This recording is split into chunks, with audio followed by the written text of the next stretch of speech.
And we'll see you on the next episode. Cut! Okay na tayo? Cut na tayo. Gutom na ako, Derek. Celebrate naman tayo kasi we finished the 4th season. Ay nako, Bray. Dahil ako, lagi kita naaalala, meron akong para sa'yo. Gawang Pinoy. Regalo mo? Oo, ano yan? Di ba sabi ko sa'yo, mahilig ako sa truffle oil? Oo. O ba? Ito, para sa'yo. Ano to? Luncheon meat. Pakita mo sa kanila. Luncheon meat? Oo. Luncheon meat. Na may truffle oil? Ay, teka, Angus beef? Angus beef. O, di ba? Meron pang isa. Ano to? Roast beef with mushroom gravy. Inakan. Parang ngayon lang ako nakarinig ng roast beef inakan, ha? Di ba pag mga taong on the go, dapat ganyan, di ba? Perfect for camping or yung mga ganito after the shoot. Oo, kasi parang easy to open lang siya. Tapos, ready to eat na. Correct.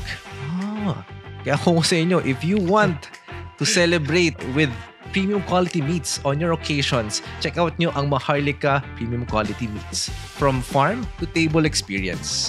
So, Life of Risky Verdict, Certified Pogs!